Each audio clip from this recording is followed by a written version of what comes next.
Aging reactors, energy prices, disasters.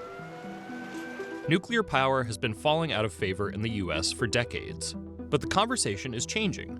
The intensifying threat of global warming and the explosion of AI is boosting the outlook of nuclear energy. This is an inflection point. So this is an interesting topic. It does seem to be getting covered by a couple sources. So if you've seen the recent one that I've done on this from CNBC, this is another take, so I'm curious what they're going to cover here. But again, high level, this is a big trend that is happening right now due to the amount of energy that is expected to be necessary for AI for a variety of purposes, for training to execution. Basically, it takes a lot of money and energy to train a model to be used at all, and for it to get to as good of the levels as we see it today. And then also, those models can take more money and energy to run than some of the past technology that we had, because obviously it's more advanced, there's more things happening. And so for some of these really big companies, they are drastically expecting to outpace what energy they're currently using and what they might be able to get from like the standard grid. And so nuclear power is one of the most efficient methods for generating electricity. And so this is one of the ways that some companies and some folks are looking into potentially offsetting some of these high energy demands that are going to be coming up. So curious how they're going to cover this here and what angle they might take. But we will get to the point that by 2050 we have zero emissions. More than 100 nations have set lofty net zero targets, forcing the world to weigh the inherent risks and high cost of atomic power, which has no carbon emissions. That includes the United States. The climate change moment is upon us now, and we need to meet that moment today and decarbonize our grid. Solar power, wind power, battery storage, they should go as fast as they physically can. And even that's not going to be fast enough. So now we need to complement it with other tools like nuclear power. When you start talking about decarbonizing our economy by 2050, you realize that's a huge challenge. You really need all of those technologies to come together to meet those kinds of goals. I think nuclear plays a very significant role in fighting climate change. It is already the largest source of clean electricity, and I think it'll continue to grow in that area. If the United States wants to revive its nuclear industry, it will take a panoramic effort. That includes maintaining aging reactors, building new ones, and fostering various startups. But the country faces a gauntlet of issues in order to convert that enthusiasm into results. The US first commercialized nuclear fission energy in the 1950s. It was a remarkable feat of engineering to capture energy created by splitting uranium. Most of the plants, they started building them in the late 60s and into the 1970s. At its peak, we had 112 operating nuclear reactors. And in 1979, we had the 3 Mile Island nuclear accident, and the US nuclear industry pretty much ground to a halt. 3 Mile Island caused widespread panic at the time, and though the crisis is now declared over, it's left a question mark over the whole future of the American power industry. We saw 13 reactors shut down from 2013 to 2022, mostly for economic reasons, because nuclear power plants, they're expensive to operate, and natural gas was becoming cheaper, wind and solar were becoming more common and cheaper. Today, the US has 94 operating reactors, generating around 20% of the country's electricity. If the US wants to increase its nuclear power output, the first step is maintaining or even reopening aging reactors. Oconee Nuclear Station in South Carolina was part of that first wave of nuclear plants.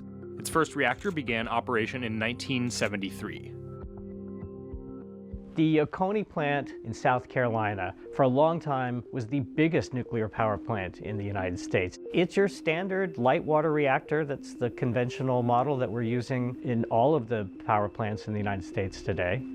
Nuclear power plants in the US get licensed for 40 years. When they started building them in the 60s and 70s, that was kind of the expectation. Let's take them for 40 years and see what happens after that. Most of them have now been extended even longer than that. Today, utility companies are investing in their nuclear plants like Oconee so they can run for 80 years and maybe even longer. But back in the early 2010s, that wasn't the case. The industry was beleaguered by competition from cheaper natural gas and renewable wind and solar, and rattled by the disaster at Fukushima. No one was fighting to keep an old nuclear plant open. While we were seeing all of these plants close, the other side of the coin is that we weren't seeing any new construction of new power plants either. President George W. Bush launched the Nuclear Power 2010 program as a response to that downturn. Only 2 utilities heeded his call, and one of them reached the finish line. Southern Company completed their expansion of Vogtle in early 2024 with reactors 3 and 4, but it came in 7 years behind schedule and more than double its $14 billion budget. Meanwhile, dozens of nuclear reactors were shelved by investors who faced ballooning budgets. It's remarkable that 2 reactors were completed at the Vogtle site. They might be the last large reactors built in the U.S. for a long time. So the construction certainly did have challenges. This was a first-of-a-kind nuclear unit in the United States.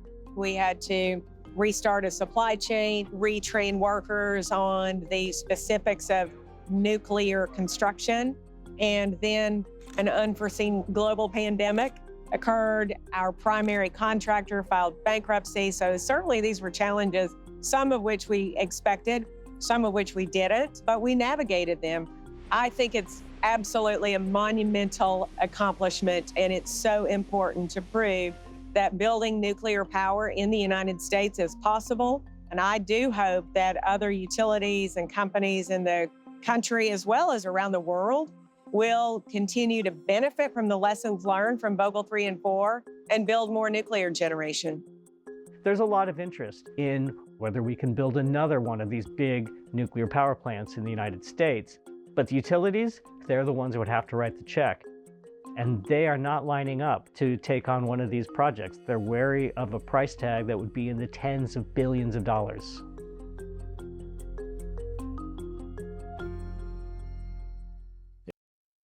So the interesting part here, comparing it to the other video, is that this one seems to be mostly based off of like the US and the government and the standard utility companies investing in nuclear, which is a little bit different from the previous video, which is more focused in on large tech companies who are kind of doing this to offset their costs for data centers. So it's definitely an interesting aspect. I'm curious if we'll touch on it at all. But it's also good to see that the government is actually looking into this at the same time. If I'm not mistaken, I believe it was either earlier this year or sometime last year that actually like some of these renewable energy sources, excluding nuclear, because I think that was always probably one of the most efficient ways once the system was set up. But I think like solar and wind started to become more efficient than standard like carbon based energy sources. And so that is something that is expected to start to continue to expand and kind of benefit us for the climate problems that are currently existing.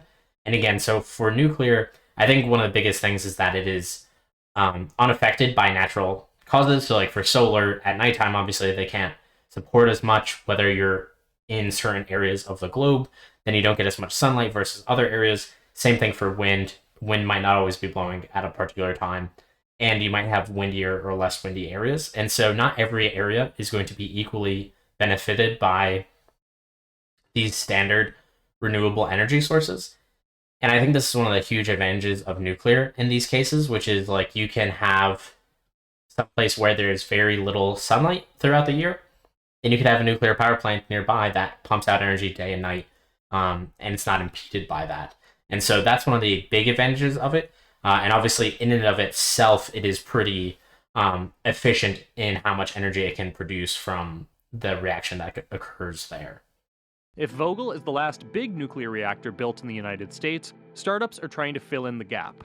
They are developing new, smaller reactor designs for the next generation of the country's nuclear fleet. They called SMRs, that's a small modular reactor. The basic idea is that you mass produce the components in a factory, and then you can put them on a truck or put them on a barge and deliver them to the site where it's all bolted together. So that's supposed to be faster, easier, and most importantly, cheaper. Kairos is one of at least a dozen companies that are developing new reactor technologies. They're developing a completely different technology. It uses molten fluoride salt as a coolant instead of water. But the key is that they can build them in a factory and send them out to wherever they need to be installed. The next step for Kairos is going to be at Oak Ridge Labs in Tennessee, where they're going to build their first test reactor. Experts predict we'll have a functioning small modular reactor by the mid-2030s. Bill Gates recently announced TerraPower, a startup he founded, broke ground for its first commercial reactor in Wyoming. A leading project from NuScale was terminated in late 2023, a victim of inflation and elevated interest rates. The US government is vital to the success and potential growth of the nuclear industry. Its support in approval licenses and funding is the only way these projects ever reach the finish line. Looking forward to the new administration, Republicans have generally supported nuclear energy, but President-elect Donald Trump has given mixed signals. These things ended up costing $25 billion, and one of them never got opened. So it's been an extraordinary change from when I grew up in small town Sterling, Illinois, to, really seeing this renaissance of interest. Especially for someone who's been in the industry for a while, because we went through this period, 2009, 2010, where the nuclear renaissance phrase got thrown around a lot. And it didn't come to fruition at that point in time. But I will say I am very optimistic.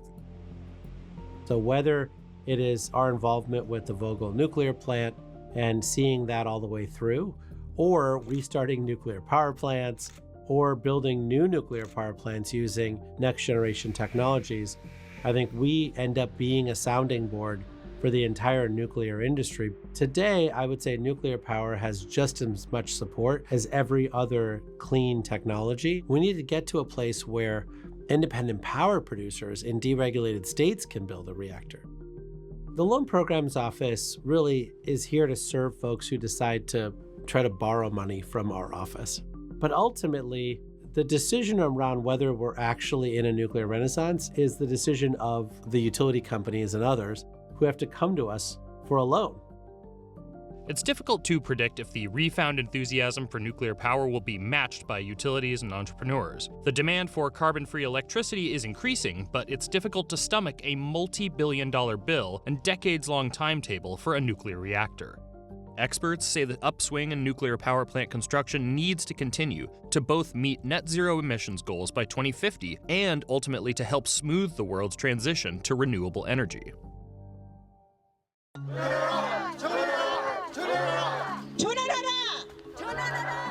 So even with all the excitement for nuclear energy these days, there are still some important environmental groups like Sierra Club, Greenpeace.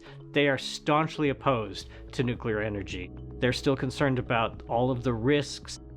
Nuclear power and radioactive waste are inherently dangerous. The risks of atomic reactor meltdowns are radioactivity escaping into the environment to contaminate the drinking water supply, contaminate the food supply, contaminate the air that you breathe. And it's been known for decades that any exposure to ionizing radioactivity, no matter how small the dose, carries a risk of cancer causation. Our movement across the country and across the world supports renewables complemented by efficiency and storage. That covers the reliability aspect. In fact, internationally and in the United States, renewables like wind and solar are growing by leaps and bounds, where the nuclear power industry has enjoyed the lion's share of subsidies. So when I started writing about nuclear energy in 2019, the only real story was which reactor was going to get shut down next because they were so expensive to operate. But today the narrative has completely reversed. Now the story is who's going to extend their license for another 20 years? Who's going to be the first to build another big nuclear power plant?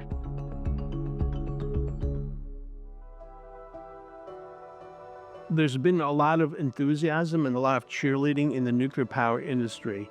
What the country needs to do is to stop, build a reactor, and generate electricity. There's a real regulatory and social and political gauntlet that nuclear power plant developers need to run through.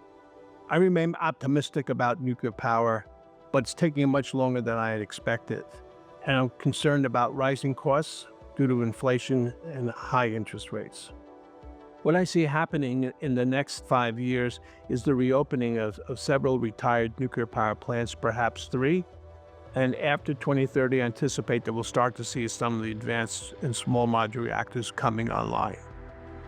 Right now, most of the interest in the nuclear space surrounds fission, but one cannot disregard all the companies that have raised about $7.1 billion to commercialize fusion. Fusion offers a very, very promising solution as well.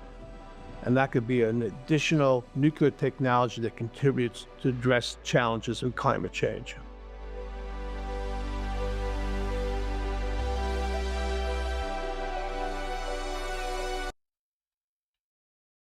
Thank you for watching. If you've enjoyed what you've seen, please hit like or subscribe. I'll see you around.